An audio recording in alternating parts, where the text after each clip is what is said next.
connais les projets que j'ai formés sur vous, dit le Seigneur, projets de paix et non de malheur, afin de vous donner un avenir et de l'espérance. Vous me prierez, je vous exaucerai. Vous me chercherez et vous me trouverez. Si vous me cherchez de tout votre cœur, vous me trouverez. Je me laisserai trouver par vous, dit le Seigneur. Vous serez mon peuple, je serai votre Dieu. Parole du prophète Jérémie au chapitre 29.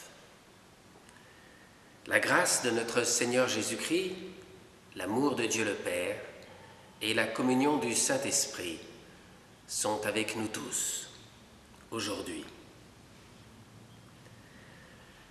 Dans son journal du curé de campagne, à propos de la grâce qui nous est faite, Georges Bernanos fait dire au curé Torcy « Il est terrible de tomber entre les mains de Dieu vivant. C'est comme de faire partie d'un orchestre, tu tiens ta petite partie dans le concert, tu joues du triangle ou des cymbales, je suppose, et voilà qu'on te prie de monter sur l'estrade, on te donne un Stradivarius et on te dit « Allez, mon ami, je vous écoute ». Bernanos exprime par là la confiance que Dieu nous fait par pure grâce. Dieu nous confie et nous invite à jouer sur son propre instrument pour que notre joie, la joie, soit parfaite. Merci de nous rejoindre aujourd'hui sur le site de la paroisse de Chênes pour ce dernier culte confiné. Dès dimanche prochain, 31 mai, 5e dimanche du mois, nous pourrons retourner au temple pour le culte de Pentecôte. Il y aura certes des règles à respecter, mais nous ferons au mieux. S'il fait beau et si nous sommes nombreux, nous pourrons peut-être déborder sur le cimetière, moyennant une installation adéquate. Cela dit, le conseil de paroisse se retrouve ce mardi soir. Dès lors, pour tout renseignement, merci de contacter le secrétariat paroissial, le site de la paroisse ou encore les pasteurs dès le mercredi 27 mai.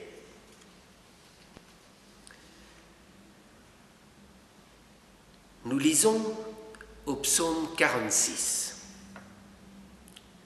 Du répertoire du chef de chorale et du recueil de la confrérie de Corée, accompagnement à l'aigu, chant.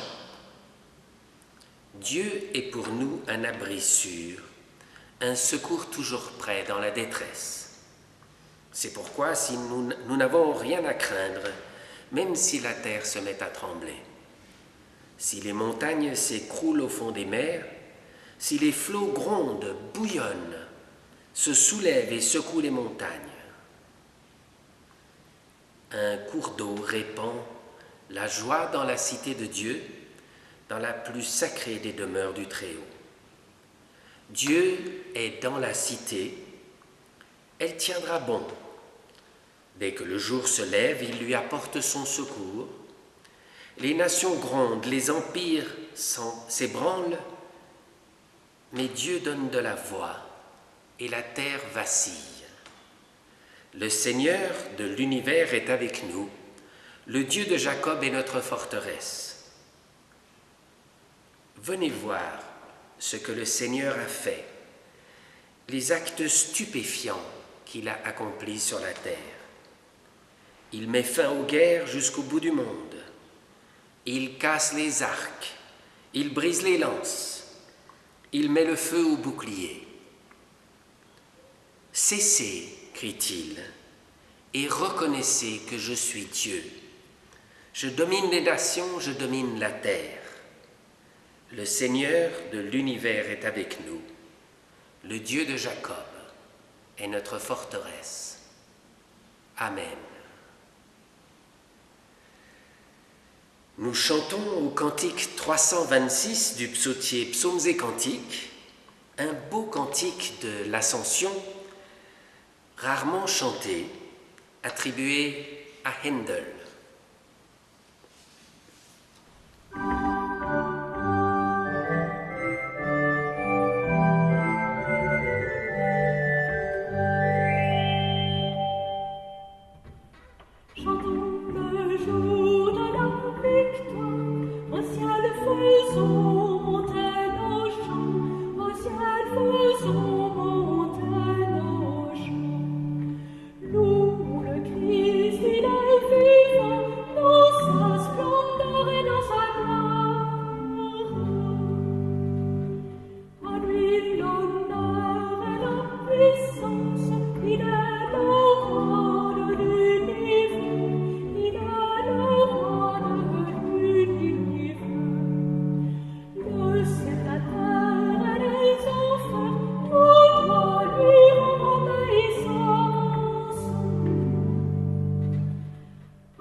Nous lisons dans l'Évangile selon Jean, au chapitre 17, les versets 1 à 11. Après avoir ainsi parlé, Jésus leva les yeux au ciel. Il dit : « Père, l'heure est venue, glorifie ton Fils, afin que ton Fils te glorifie. Et que selon le pouvoir sur toute chair que tu lui as donné, il donne la vie éternelle à tous ceux que tu lui as donnés. Or, la vie éternelle, c'est qu'ils te connaissent toi, le seul vrai Dieu et celui que tu as envoyé, Jésus le Christ.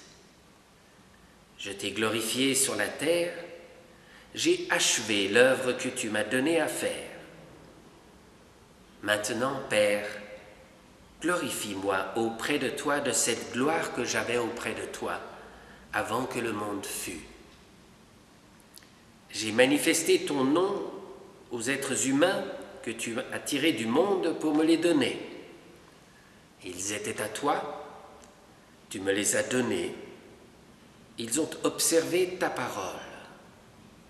Ils savent maintenant que tout ce que tu m'as donné vient de toi, que les paroles que je leur ai données sont celles que toi tu m'as données. Ils les ont reçues. Ils ont véritablement connu que je suis sorti de toi. Ils ont cru que tu m'as envoyé. Je prie pour eux.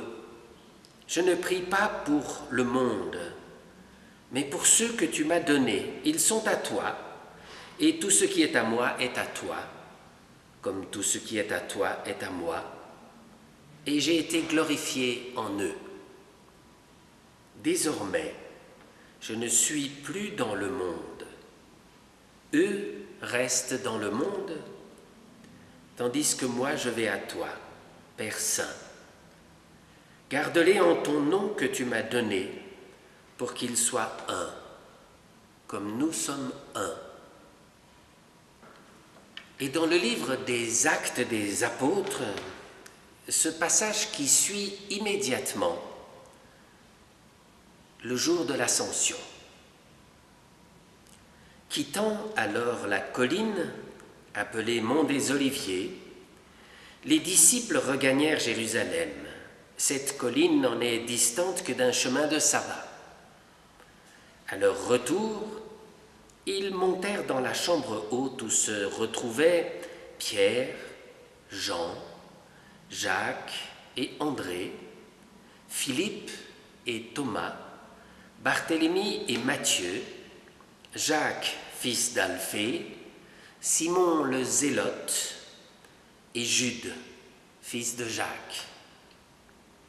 Tous unanime, était assidu à la prière avec quelques femmes, dont Marie, la mère de Jésus, et avec les frères de Jésus.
Comment prier ce qui est si difficile à comprendre et comment comprendre ce qu'on n'a pas prié?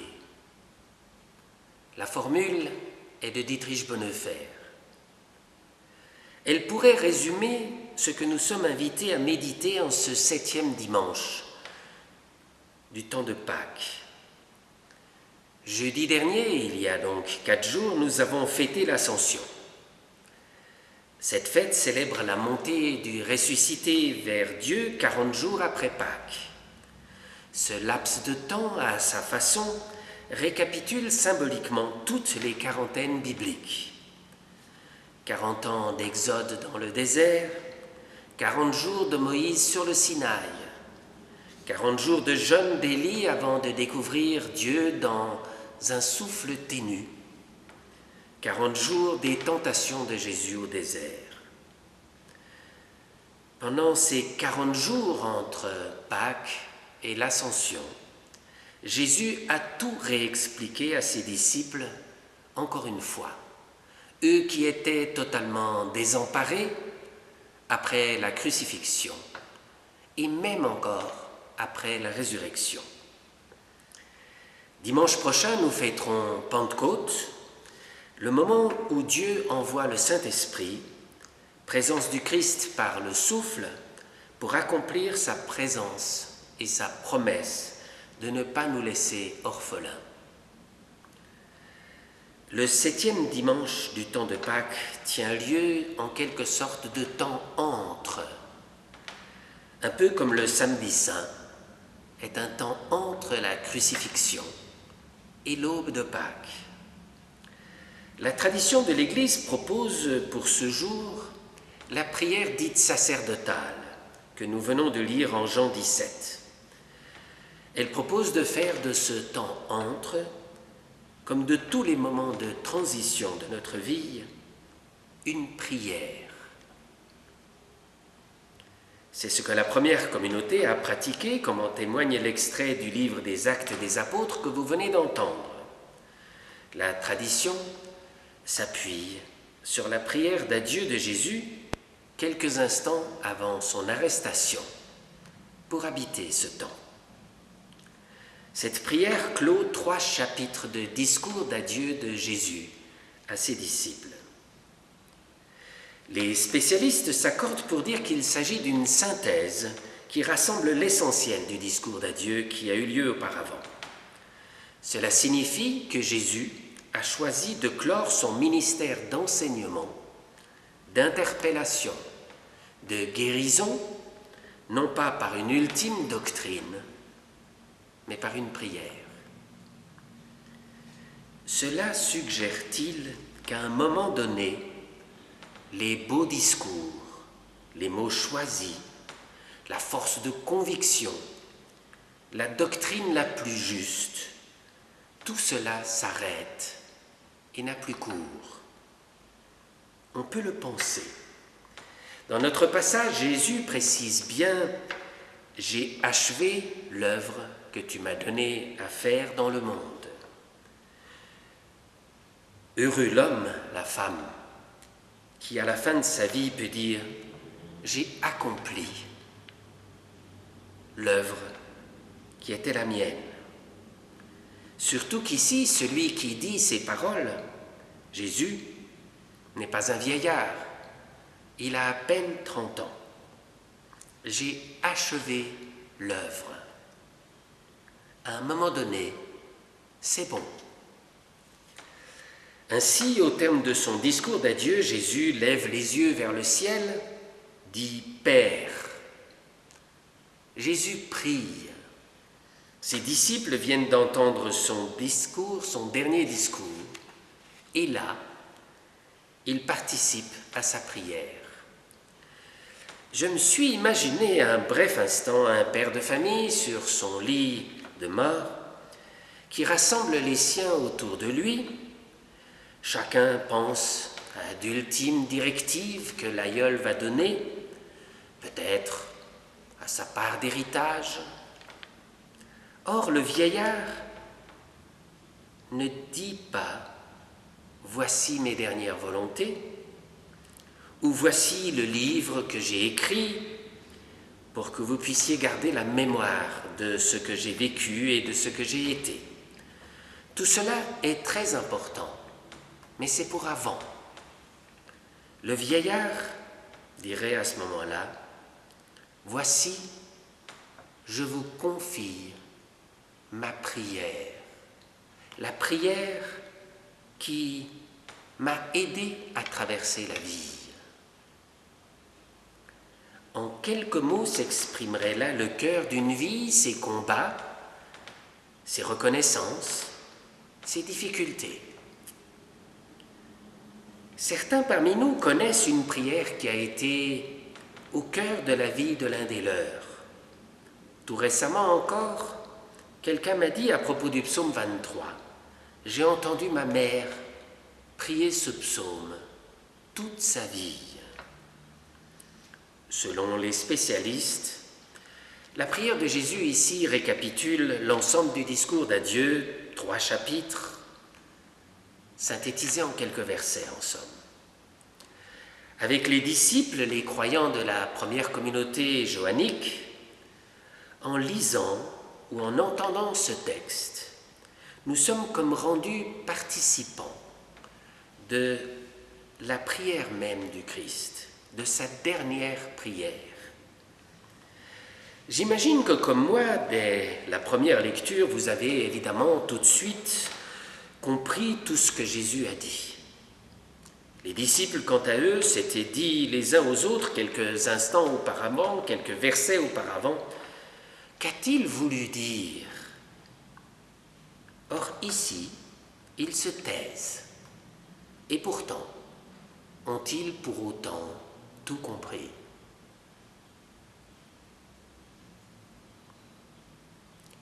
Comment prier ce qui est incompréhensible?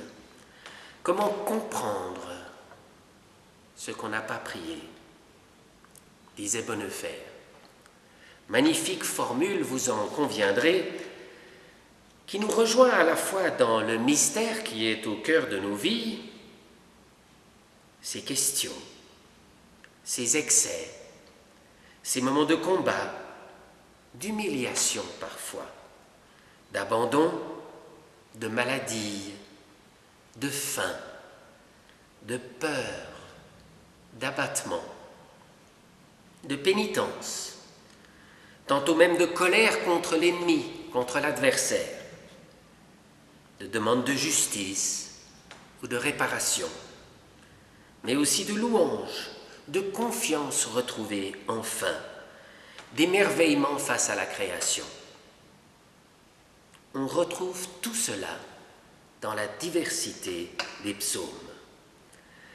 Cette formule de Bonnefer, comment prier ce qui est si difficile à comprendre, ce qui est incompréhensible, et comment comprendre ce qu'on n'a pas prié, cette formule rejoint autant les disciples à cette heure ultime de la vie de leur Maître et Seigneur que dans ces jours que nous traversons. Il s'y mêle soulagement et inquiétude face au déconfinement, trop lent pour les uns, trop rapide pour les autres. Espoir d'un changement, d'un non-retour à avant. Apparition au grand jour de la précarité d'un système économique qui tenait tout juste et qui a beaucoup de difficultés à admettre la misère engendrée, qu'il a cachée et qui apparaît scandaleusement au grand jour. Oubli de la migration, qui n'a pas cessé parce qu'on n'en parle plus. Il est vrai que parfois, faute de l'empoigner, on préfère la taire, ignorer le problème. Alors cette formule de Bonnefer accompagne la vie de l'Église dans sa pratique communautaire, autant que celle du croyant dans sa spiritualité individuelle. Au cœur de la Bible, il y a un livre entier de prières appelé les psaumes. Beaucoup d'entre nous lisent ces textes, s'en servent comme de modèle à leur disposition pour formuler leurs propres prières. Il y en a en effet pour toutes les situations de la vie.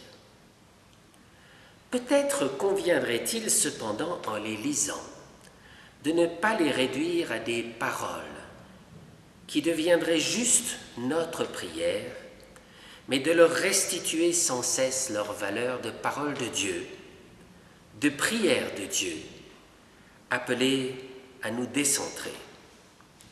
Jésus, à sa manière, dans sa dernière prière, nous emmène dans cette même dynamique où il est à la fois celui qui prie et celui qui exauce la prière. L'identité entre celui qui prononce la prière et celui qui l'entend est manifeste dans la prière sacerdotale. Vouloir résoudre la difficulté par l'artifice des deux natures humaine et divine de Jésus n'aide pas.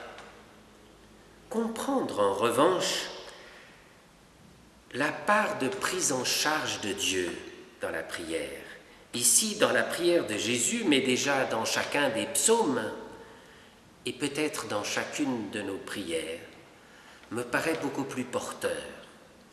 La prière se révèle alors comme un outil pour accompagner les tournants de la vie, pour sortir de la répétition du même, de la projection de soi, et pour se laisser accompagner dans toutes nos peurs de changement par Dieu lui-même, en Jésus-Christ. On remarquera en passant que les mots employés par Jésus dans sa dernière prière sont singulièrement proches de ceux du Notre Père. On y retrouve l'invocation de Dieu comme Père, la reconnaissance du nom et la demande de protection contre le mal. Certains pensent que nous prononçons parfois cette prière trop vite pendant nos cultes et que cela ne leur permet pas d'assimiler chaque mot, de comprendre chaque mot, d'arriver à le penser. Cela dit, pour aucune de nos prières, il n'est nécessaire de tout comprendre, puisque celui qui prie se sait à un tournant. Il pressent qu'il convient avant tout de laisser Dieu agir en lui. Il sait que le secret d'une action vraiment nouvelle va passer par ce détour. Alors, que fait Jésus dans sa prière? Il parle de l'heure de la gloire, de sa gloire. Le mot revient 6 fois dans ce passage. Gloire, c'est un mot qui peut paraître un peu singulier, voire abstrait. Gloire, en hébreu, cela veut dire le poids, et en grec, cela veut dire l'éclat. Ici, Jésus dit « Père, l'heure est venue, glorifie ton Fils afin que ton Fils te glorifie. » Glorifie ton Fils, donne-lui tout son poids. Ce qui est étrange, c'est que Jésus demande la gloire, le poids, à son Père au moment où sa mort sur la croix est imminente. Cette demande surprend. L'auriez-vous mise en effet à cet endroit-là? L'auriez-vous attendu à cet endroit? Et pas plutôt lorsque Jésus a accompli l'un de ses nombreux miracles? Ou lorsqu'il a multiplié les pains avec 3 bouchées de pain, nourri 5000 personnes? La pasteur Danielle Claire disait un jour « Imaginez un seul instant ce que cela donnerait si la gloire était réservée uniquement aux moments glorieux, comme les miracles et la résurrection. Imaginez ce que cela voudrait dire pour les moments difficiles de notre vie et ce que cela pourrait vouloir dire même de la mort. Se représenter la gloire en lien avec la résurrection, c'est relativement facile. Toute l'iconographie l'a fait, représentant Jésus, la main levée, avec même, pour l'iconographie orthodoxe, les doigts levés. Mais alors, que deviendraient tous ces moments de nos vies où nous n'avons pas pu, pas vu, où nous n'avons pas su faire, où nous avons le sentiment d'avoir échoué. Tous ces moments de misère, d'épreuve, douloureux, de cris, de désespoir, marqués du sceau de la mort. Si dans son ultime prise de parole, dans sa prière à l'horizon de la croix, Jésus, à ce moment précis, a demandé la gloire, celle qui glorifie Dieu, ne serait-ce pas pour que nous puissions considérer qu'une vie accomplie n'est pas qu'insouciance et réussite, bonheur et reconnaissance? La prière, parole de Dieu, volonté de Dieu en nous, est comme l'ouverture à la transition, au changement de compréhension de la vie. En retournant au texte biblique, nous découvrons qu'à côté du mot « gloire », qui revient 6 fois, il y a un verbe qui, lui, revient 11 fois. C'est le verbe « donner ». La prière de Jésus et la prière tout court serait-elle une manière de retrouver le don, de se réancrer dans le don de Dieu, le don premier de la vie? Lorsqu'on renoue avec le don, la vie n'est plus affaire de culpabilité ou de regret. On n'a plus besoin de se cacher la misère et d'éviter d'y penser. La vie retrouve son sens du partage et du pardon à soi et aux autres. À ce propos, est-ce vraiment absurde de considérer qu'à côté de chaque femme de ménage qui doit faire la queue au Vernet pour manger, se tienne solidairement le patron qui l'avait embauché? On peut comprendre que quelqu'un qui a perdu lui-même son travail renonce aux prestations de sa femme de ménage. Légalement, il reste cependant tenu par des dispositions qui protègent sa femme de ménage. Éthiquement, dès lors que la situation du Covid-19 frappe solidairement tous les deux, n'ont-ils pas à se trouver ensemble une solution qui pourrait aller jusqu'à partager et les bénéfices de la sécurité sociale de l'un et la misère de l'autre? En faisant la queue ensemble au Vernet, les employeurs et les Suisses si absents, 3% nous dit-on, admettraient aux côtés des employés qu'ils souffrent ensemble du système et en partageraient la part de honte. Cette honte ne serait plus la leur, mais celle du système. En répétant le verbe « donner » dans sa prière, Jésus se décentre lui-même et est tel un arbre qui va puiser sa force dans ses racines. Il réancre sa prière en Dieu, dans le don de Dieu. Cette façon d'agir, à ce tournant clé de sa vie et de sa mission, est une belle invitation adressée à l'Église pour son ministère de prière en vue d'accompagner le changement. Pour conclure, un mot sur cette parole surprenante de Jésus qui bouscule. Je prie pour eux, je ne prie pas pour le monde, mais pour ceux que tu m'as donnés. Cela paraît contraire à l'idée que l'on se fait d'un Dieu généreux qui aime tout le monde, qui transparaît ailleurs dans la Bible, et clairement. Peut-être convient-il simplement d'admettre qu'entrer dans la dimension du don et de la bienveillance de Dieu ne va pas de soi et surtout ne peut pas être imposé. Cette entrée requiert même pour Dieu, pour Jésus, des personnes ouvertes au don, offerts, sans rien attendre en retour. À propos de la foi, Beaucoup disent cela me vient de mon père, de ma mère. Parfois, les mêmes reconnaissent avoir eu le sentiment de n'avoir pas su transmettre à leurs enfants la foi qui les anime. Ici, dans notre texte, Jésus prie pour ses disciples qui ont goûté au don et pas pour le monde. Se pourrait-il qu'il continue de prier aujourd'hui pour ses pères et pour ses mères, pour leurs prières pour leurs enfants, afin qu'ils puissent, comme lui, en se retirant, achever l'œuvre qu'il leur a donnée à faire.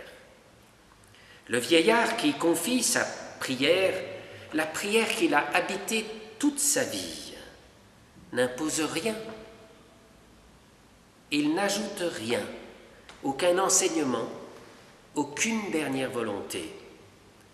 Il partage simplement le lieu du don pour lui. La joie qui se donnera alors à cet endroit-là n'est pas qu'un sentiment, une réaction humaine, mais elle est une unité profonde, une communauté, une communion de vie avec Dieu, avec soi et avec les autres. Amen.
Après cette très belle pièce de musique que nous venons d'entendre, je vous propose un texte de Dietrich Bonhoeffer, du jeune Bonhoeffer.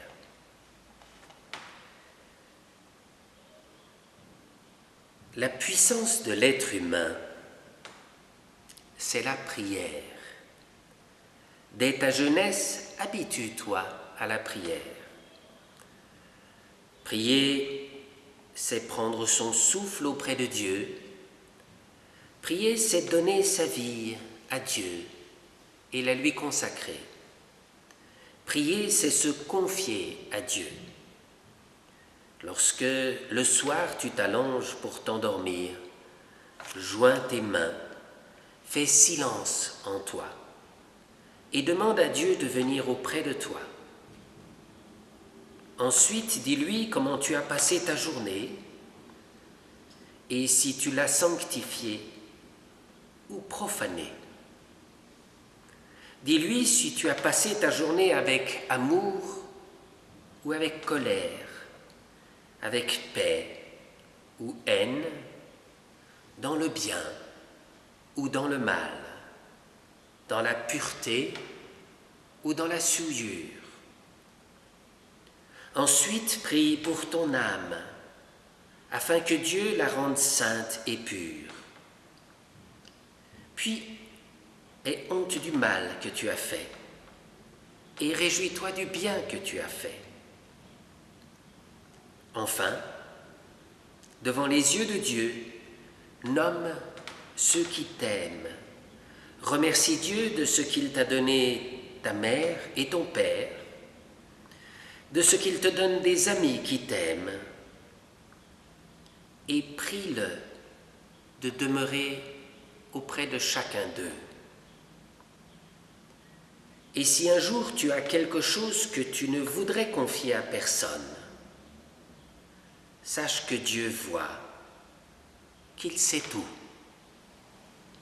Va vers lui et de nuit, lorsque tout est calme et endormi, déverse sur lui ton cœur agité et il te donnera le repos. Mon ami, ne l'oublie pas. C'est par la prière que tu deviendras fort.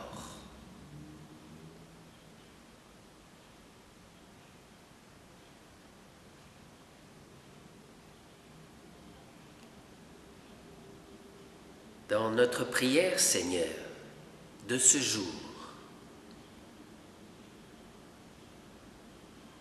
laissons venir ta prière en nous. Nous te confions les nôtres, ceux que nous aimons, mais aussi tous ceux et celles avec lesquels, pour nous, c'est difficile. Nous te prions pour notre monde, pour ce qui nous y réjouit et nous encourage, pour ce qui nous scandalise et nous tourmente, pour ta présence de crucifié par l'Esprit Saint dans ce monde.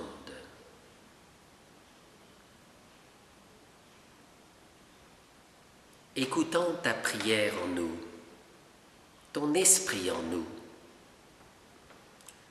Tu nous as donné des mots que nous pouvons te redire sans cesse. Cette prière, nous voulons te la dire ensemble maintenant. Notre Père qui es aux cieux, que ton nom soit sanctifié, que ton règne vienne, que ta volonté soit faite sur la terre comme au ciel. Donne-nous aujourd'hui notre pain de ce jour.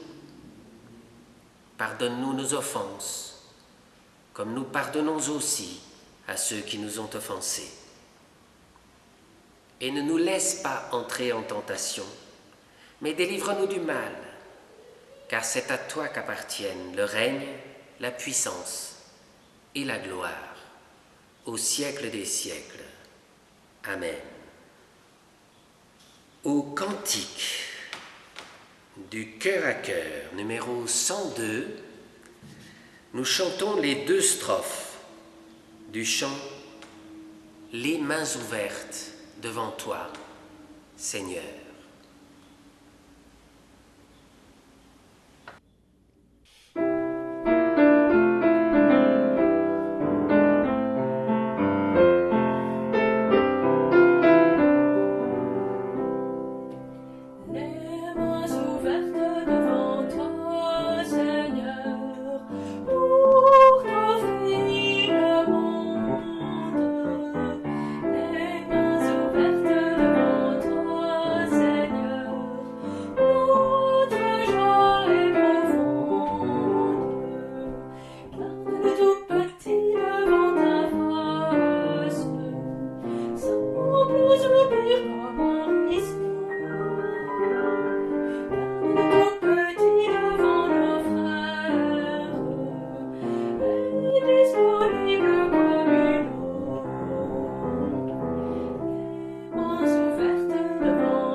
Nous remercions de tout cœur Anne Boels et Patrick Schleuter d'avoir un jour osé monter sur l'estrade pour jouer au piano et à l'orgue pour Anne et au violon pour Patrick.